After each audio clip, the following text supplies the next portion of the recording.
हमारे देश में आपने देखा होगा कैसीनोज पर बैन लगा हुआ है। कैसीनो आपको दिखाई नहीं देंगे, लेकिन मोबाइल फोन में हमारे देश में जो करोड़ों कैसीनोज चल रहे हैं, जो आप सबके फोन में हैं, अब उस पर एक नया बिल लाकर पाबंदी लगाई जाएगी। और इस नए बिल का नाम है the promotion and regulation of online gaming bill 2025।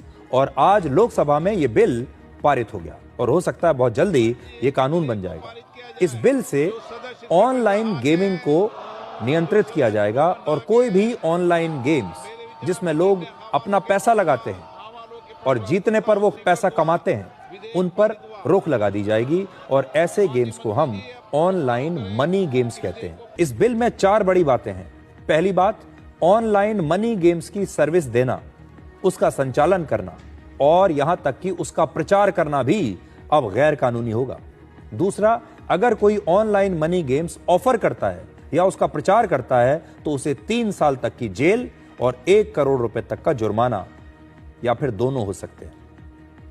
विज्ञापन चलाने पर 2 साल की जेल और 50 लाख रुपए तक का जुर्माना या फिर दोनों होंगे। तीसरा, ऐसे गेम्स खेलने वालों को कोई सजा नहीं दी जाएगी। तो एक चीज याद रखिए, अगर आप ऐसे गेम्स खेल भी रहे हैं, ऑनलाइन मनी गेम्स, तो खेलने वालों के खिलाफ कोई कार्रवाई नहीं है, कोई सजा नहीं दी जाएगी। सजा या जुर्माना ऐसे गेम्स की सर्विस देने वालों को, ऐसे गेम्स का संचालन करने वालों को या फिर इनका विज्ञापन करने वालों के खिलाफ यह सजा है।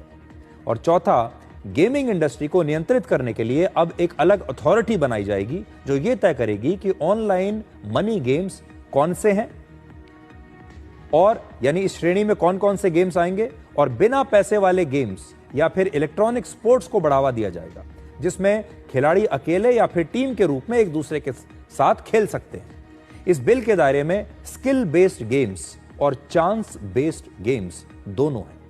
अब इसको समझिए, इनमें फर्क क्या है। स्किल बेस्ड गेम्स वो होते हैं जैसे शतरंज या रमी या और भी बहुत सारे गेम्स होते हैं जिसमें लोगों के स्किल्स यानी कौशल और रणनीति पर उस गेम का नतीजा निर्भर करता है।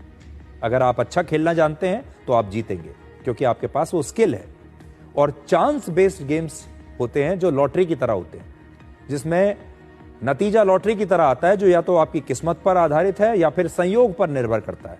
और इसमें खेलने वालों के कौशल का असर गेम के रिजल्ट पर नहीं पड़ता। और कई देशों में इसे गैम्बलिंग यानी जुआ भी माना जाता है।